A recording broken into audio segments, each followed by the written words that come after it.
La 4G Batelma vous présente Ni Vava.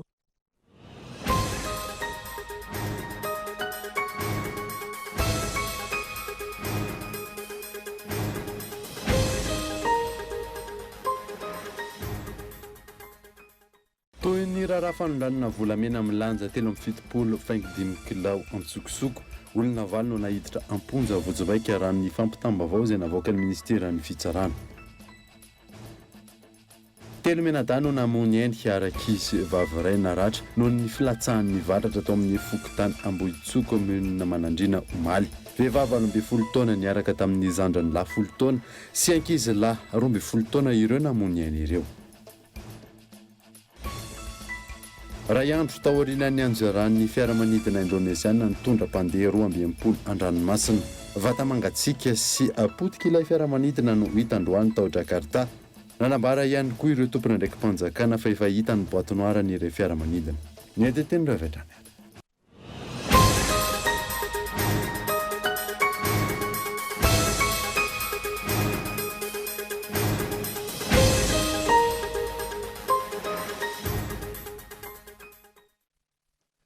Finaritra tompoko lasy eto avy taona vaovao eto amin'ny Kolotivika Manasanao ary anaraka izany hatramin'ny farany.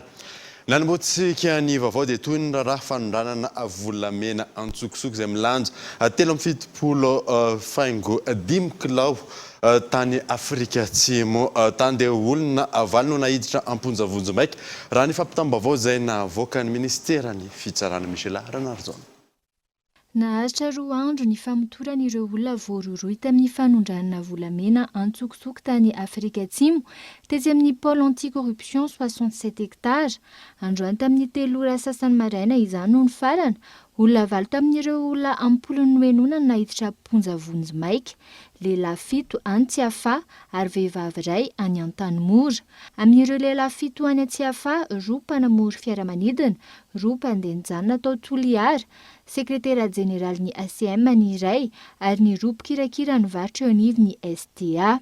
Olona iray ihany koa no fantatra amin'izao fa tanana ry Araimaso ao amin'ny Tobra Tsimandrava. Karazany eloka sy liam-piampiangana maro no anenjehana azy ireo fandikan-dalàna momba ny faditseranana, fandikan-dalàna mifeny harena kibon-tany, fanaovana osika amin'ny taratasy mpanjakana, fanaovana kolokolona mivantana na ankolaka, fanondranana volamena antsokosoko. Raha ireo fampitambavao ireo dia tsy misy hatreto ny tompona ndraiky ny faditseranana, tompona ndraiky ny mpandrindra ny fanaraha-maso amin'ny seranana nahiditra amponja mikasika ity raharaha ity. Fanontaniana maromaro araka izany no mipetraka, iza no tompona ndraikitra mpanara-maso eo anivon'ny faditseranana tamin'ity raharaha ity. Tsy nandray ny andraikiny ihany koa vento eo anivon'ny pafana ny police de l'air et des frontières, ny sécurité aéroportuaire Amarante. Raha nitatitra hatrany mbola mitohy ny fanadihadiana ary misy ny fangatana ny fanolorana olona enjehana ara-pitsarana na ny demande d'extradition ho an'ireo olona mbola tazomina any Afrika Atsimo, fangatahana izay nataon'ny ministeran'ny fitsarana malagasy. Andrasana araka izany ny toy ny raharaha. Trangam-piarahamonina kosa indray dia 3 menada no namony eny ary ankizy vavy 1 naratra noho ny filatsahan'ny varatra tao amin'ny fokotany Ambohitsoko commune Manandrina Omaly.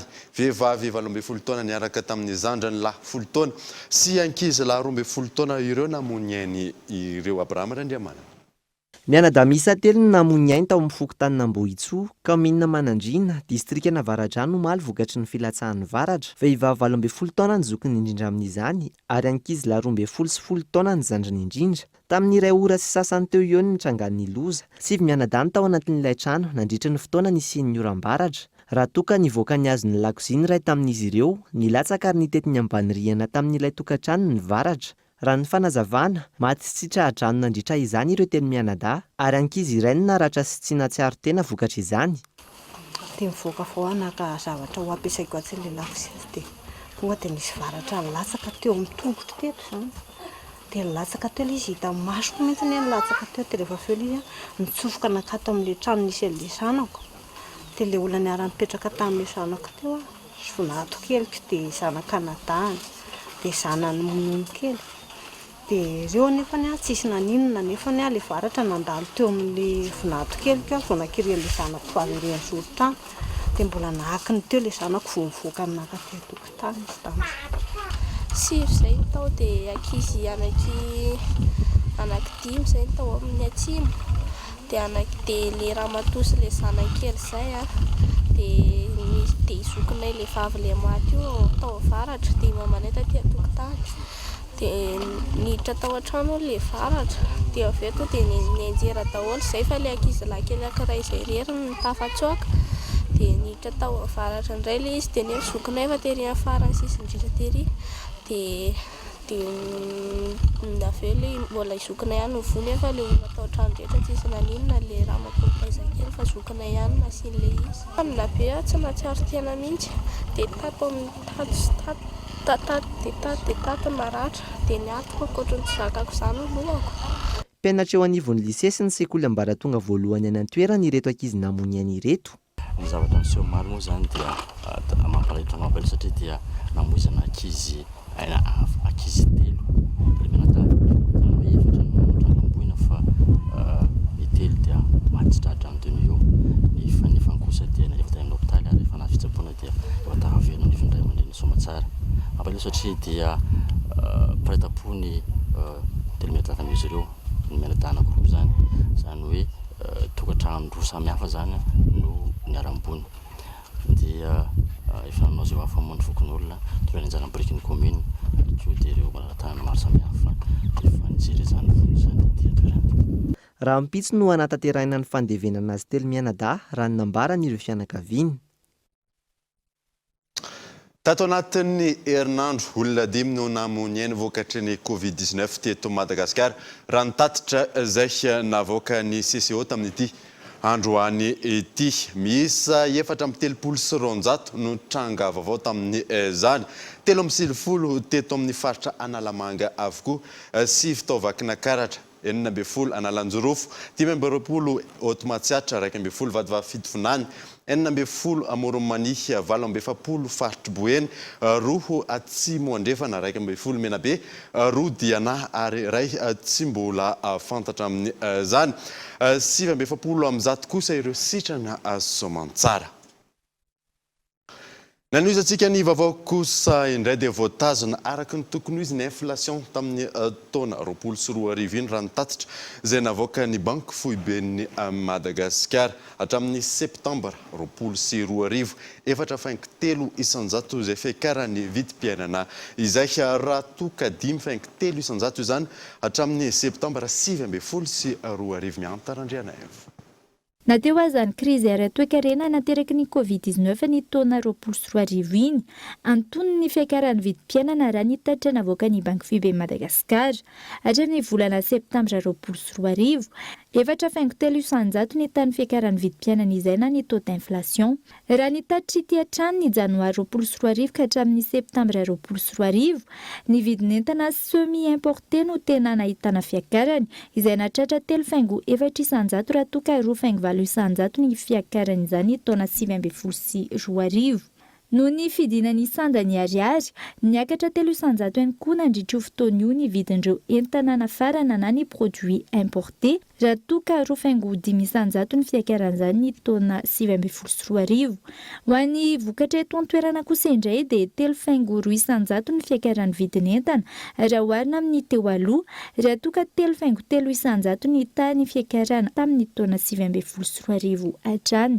isany nahitana fiovan'ny vidin'entana io ohatra ny vidim-bary izay nahitana fiovan'ny vidiny teo amin'ny 2.4 isanjato teo. Fizarana titrana tany miisa 5,4 sy valetsy sy certificat foncière maherin'ny roa tapitrisa no tratrarina hozaraina amin'ity taona ity hatramin'ny taona 2024 sy 2024 araka ny tanjona napetraky ny ministeran'ny fanajariana-tany sy ny asa vaventy miantarandriana. Hatramin'ny sy ny fitantanana ny fananantany taona 7,7 mirefy maherin'ny 7,7 sy real sy iray hetsy kilometatra tora-droa no azo lazaina fa tomombana na sécurisé eto Madagasikara izany hoe ny 20 isanjato ny velaran-tany misy. Araka ny velirano ataony Flo Andry Rajoelina tamin'ny vahoaka malagasy. Isan'ny laharam-pameana tafiditra amin'ny politika akaben'ny fanjakana ny fanatsarana ny tontolon'ny fananantany izay, ny fanatsarana ny fisitrahan'ny mponina, ny fanatsarana ny fisitrahan'ny tompon'ny tany ny zony feno. araka ny voarakitra anatin'ny rapport des réalisations 2020 et perspective 2021 navoaka ny ministeran'ny fanajariana ny tany sy ny asa vaventy. Asa maro no totosaina amin'ity taona ity anatratrarany io tanjona io. Tanjona ny ampitomboana ny sécurisation foncière hatramin'ny 300 noho ny teo aloha hatramin'ny taona 2024. Velaran-tany meheriny 907 kilometatra toradroa no voakasika izay.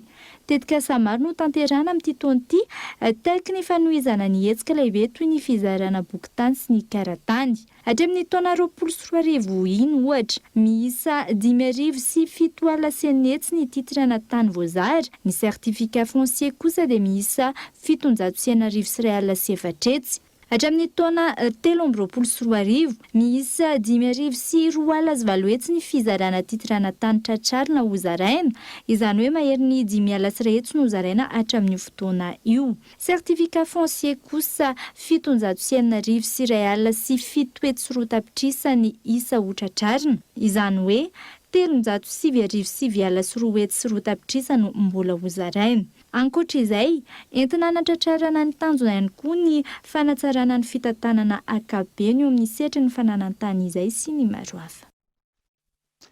Mahakasika ny vokatra paoma kosa indray dia any Antsirabe hatreto ratsinao ny taona lasa ny vokatra antony izany ny tsy fampin'ny rotsakorana Kolo TV Antsirabe.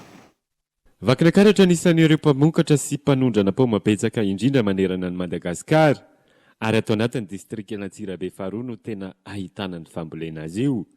Anisan'izany ny paoma vokatra avy ao Sondrarana sy tsara honenana, ary tsy latsan-danja amin'izany ihany koa ny paoma avy ao Alarobia Andrakotavaka. Ny tantsaha-mpamboly paoma iray dia mamokatra 5 taona isa-taona farafahakeliny, ary manondrana izany any amin'ny faritra hafa sy eto Antsirabe renivohitra. Raim-pianakaviana iray mpiantoka paoma avy ao Lakamisina ambany no sendranay tamin'ity anio ity. Tsy mbola tena ao anatin'ny fahavokarany tanteraka ny paoma amin'izao fotoana izao izy. Na dia efa ahitana azy ary eny an-tsena rehetra eny, ary mbola tsy matoa tsara noho tsy fahampian'ny rotsakorana ka somary ratsiratsy ny kalitao. Zany amin'izao aloha tsy afaka mbola tena hoe milaza hoe mialehibe ilay izy satria voalohandohany daholo zany tony mandeha tony. Fa rehefa afaka hoe any amin'ny faraparany volana any dia mety ohatr'izao zany no majinika fa mety vavety noho izao ilay izy. Mbola voalohandohany aby ny tena mariny, mbola majinijinika daholo zany. Ny orana ny tsy ampy ilay izy mbola aloha zany amin'izao. Fa rehefa any amin'ny faraparany janvier makany zany efa matoy makany dia tsy maintsy miavavety ohatr'izay. Maro be mahitsy zany no mitondra paoma midina ao amin'ny tsenana Alakamisy rehefa tonga ny tena fahabetsahan'ny paoma. Resaka voankazo resaka paoma zany. Manodidina 7 ariary no ividiany an'Ray Garaba any Ampotony, ary amidy 10 ariary ny kilao rehefa tonga eto Antsirabe. Ny Ray Garaba zao vidianako azy teo mbola azo 7 ariary. Teo amin'ny 20 kilao eo angambany. Satria amin'izy mbola mata ilay izy manko tsy dia mbola masaka. Raisina amin'ny Sibika any anay zany na amin'ny Garaba. Fa tsy tonga dia mandeha amin'ny Tsilao hatreny dia tena vao mitsinjara amin'ny Tsilao dia izay hoe mandefa arivo izay anay aloha zany izay zany aloha no hitako farany ambanina andefasana eto aloha hatreto. Fa izay hiakatra tsy fatako ny fiakarany aloha dia mety rehefa tonga zany ilay fahabetsahana ohatran'ny zavatra rehetrarehetra ihany hoe rehefa betsaka ilay izy dia midina ny vidiny. Raha hoe ty paoma ty zany io na mbola 2 volana aza dia tsy simba io. Azonareo mihamasaka izy zany. Io zao raha io paoma io zao raha hoe amin'izao mipetraka eo aminy io dia raha mbola amin'ny 2 volana azy io dia mbola mihamasaka aza vao mihatsara. Araka izany dia vitsy ireo mpanjifa tsy mandeha ihany koa ny tsena, indrindra fa amin'izao vita fety izao araka ny nambarany. Na eto indraindray ara tsy mahalafo na 2 kilao azy ny ataon'ny tsena. Kanefa ny dia ampiriny iny rehefa avy eo. Ampitsondray zany no miresaka. Ohatr'izay ilay izy. Ny tsena zany vatra zany tsy atao mahakivy. Ny tsena zao tena tsy mandeha mihitsy hatramin'ny vita amin'ny fety. Na inona dia tsy mandeha zany fa indraindray mazana hoe raha mitsangana amin'ny Masonkarena dia mihitsika ao aloha ny tombom-barotra. Samy manana ty ny keta raha mivarotra paoma mamy dia misy ny sasany hoe ay amin'ny marikivy. Raha marikivy indray no amidina ho entiny sasany alao paoma mamy karoanay ka. Iny miakina amin'ny tsirairay. Tonga eto amin'ny fotoanany dokavarotra isika aorianan'izay etantsika amin'ny tapany faharoan'ny vaovao rehefa avy eo ary.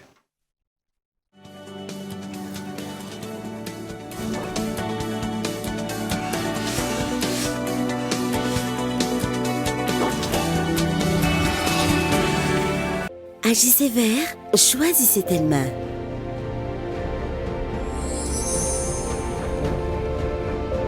Telma continue l'action un téléphone, un arbre pour transformer notre île rouge en île verte. Et pour les fêtes, découvrez les nouveaux téléphones de la gamme Telma Max à partir de 39 milliards en Telma Shop. Pour chaque téléphone Telma acheté, un arbre sera planté. Telma souhaite de très joyeuses fêtes à tous les Malagasy.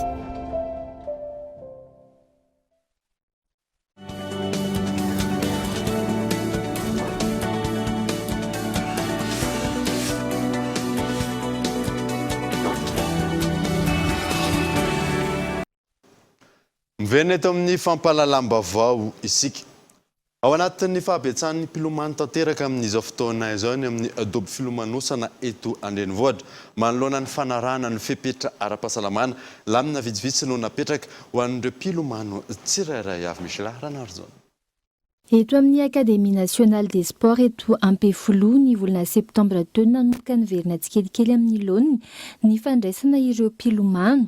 Amin'izao fotoana izao saika mihoatra ny 20 isan'andro ny mpianatra milomano eto. Manomboka miverina tsikelikely ny mpilomano satria teo aloha teo izy somary natahotra an'le resaka aretina corona. Zao zany izy zao efa manomboka miverina tsikelikely satria efa matoky hoe tsy dia misy atahorana satria nanana iaho foana zany ireo mpilomano teo aloha hoe mamindra ny piscine sy ny rehetrarehetra.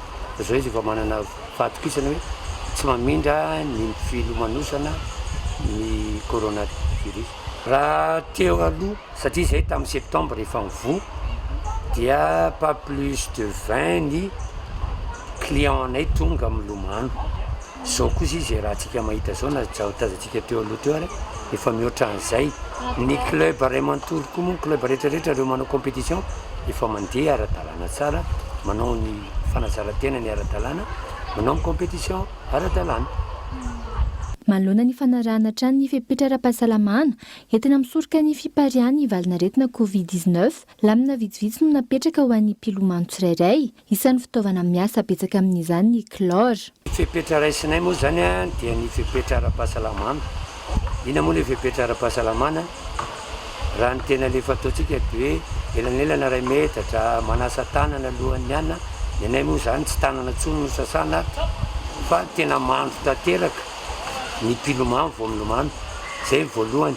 Faharoa ny rano ilomanosana dia traitena amin'ny alalan'ny chlore.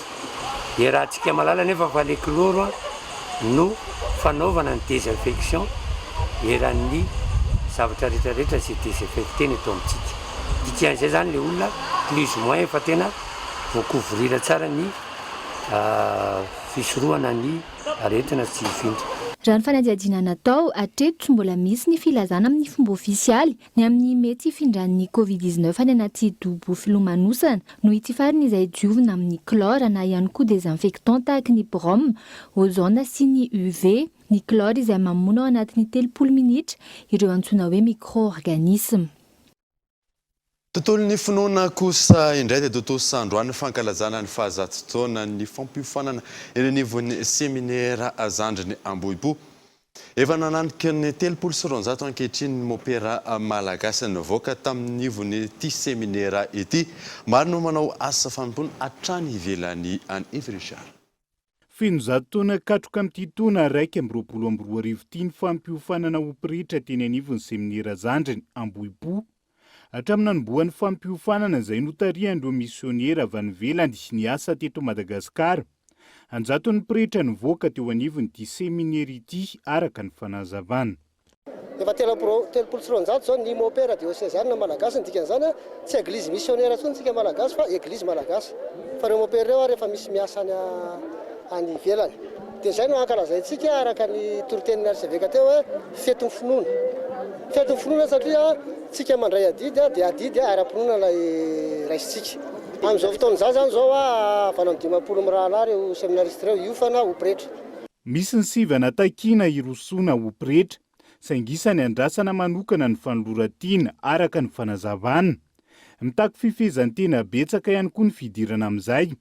Eo ihany koa ny faharetany izay tsy maintsy ananany izay ikasa ho pretra, manomboka amin'ny fampiofanana. Ny manao mopera ny ao arinan'ny baccalauréat dia manao philosophie izy 3 taona, zany hoe manana licence en philosophie. Dia manao stage izy 2 taona, zay ilay atao année de résence. Dia manao théologie izy 3 taona. 9 taona aoriana amin'ny bac izy a vao amasin'ny diacre fa 10 taona aoriana amin'ny bac izy a amasin'ny pretra fa maninona ny lavabe ohatr'izay le fiofanana takiana zavatra sarotra ny olona anankiray ianao mopera satria anakinan'Andriamanitra zavatra sarotra. Ny faha 1 septambra 1970 nanomboan'ny fampiofanana teny anivon'ny Seminira-Zandriny Ambohipo. Ankoatra ny Sorinamasina goavana nanomboana ny fankalazana ny vazantonany.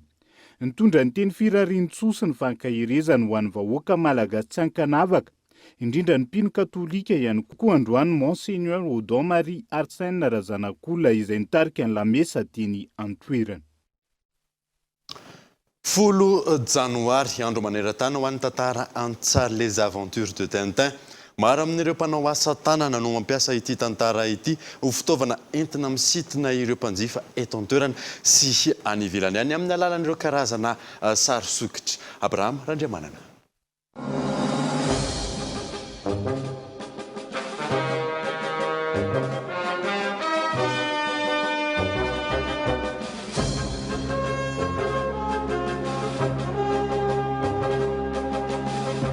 Tantaran-tsary isan'ny malaza manerina izao tontolo izao ny tantara mitondra ny lohateny hoe les aventures de Tintin.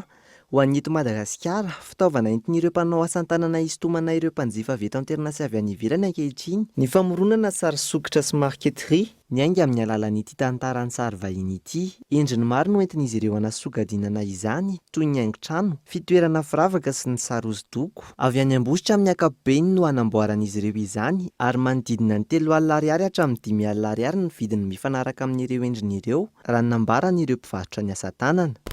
Le izany tantara dia ohatran'ny sarika nasiana hoe Tintin Madagasikara, hitanao hoe Tintin Madagasikara dia io zany le Tintin Madagasikara zany tsy m'existe fa natao décoration fotsiny le izy, manatao hoe mifanaraka amin'le Tintin Amerika.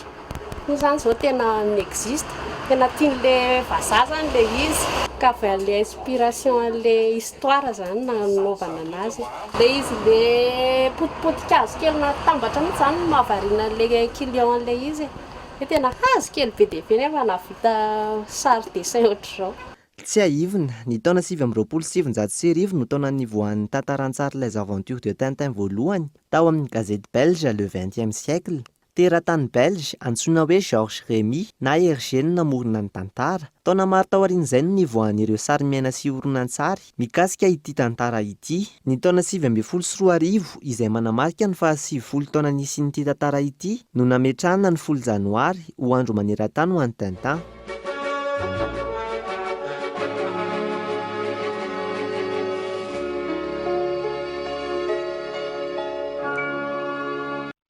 Lafim-baovao hafa kosa indray dia mikatso ny tsenan'ny voninkazo amin'izao fotoana izao.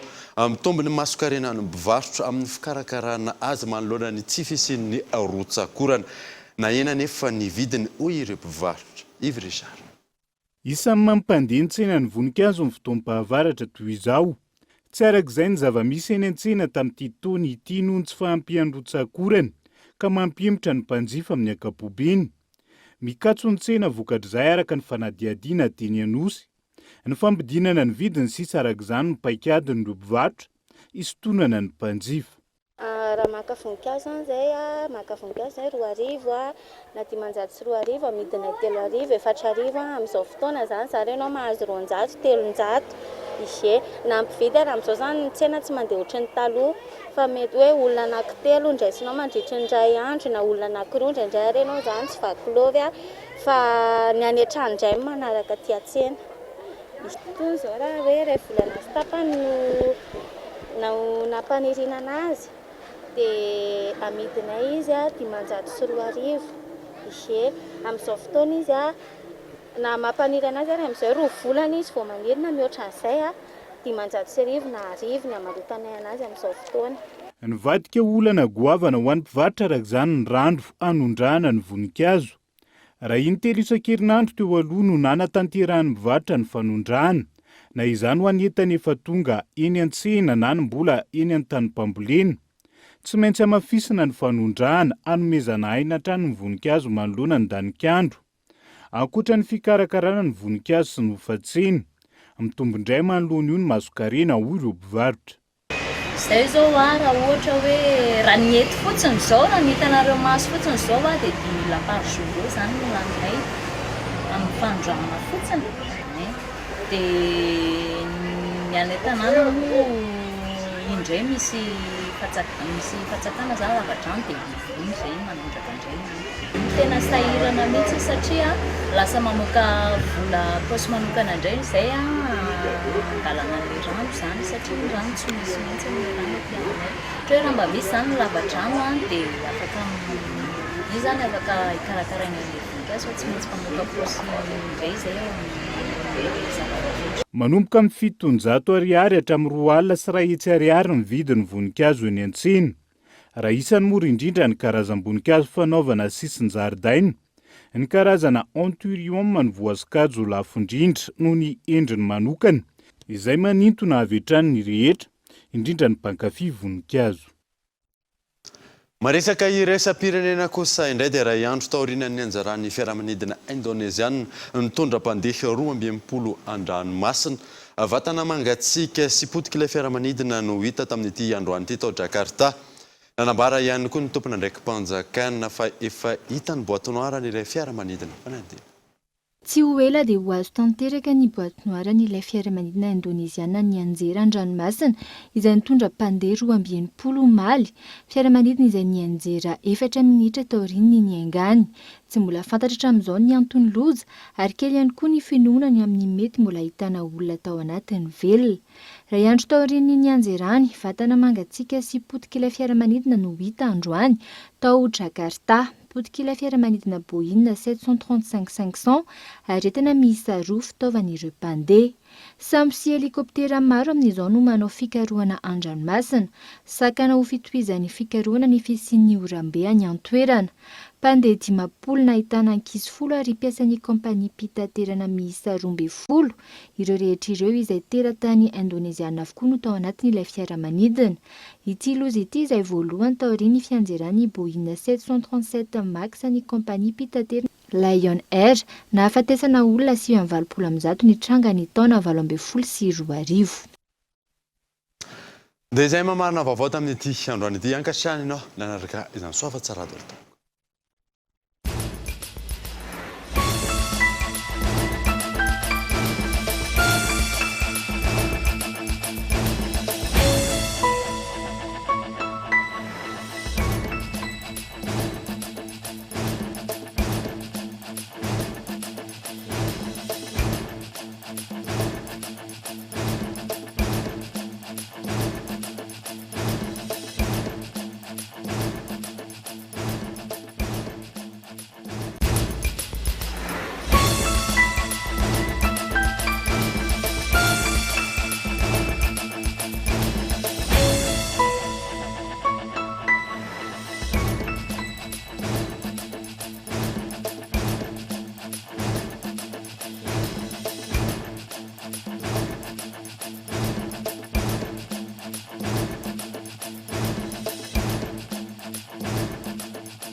La 4G by Telma vous a présenté Ni Vavao.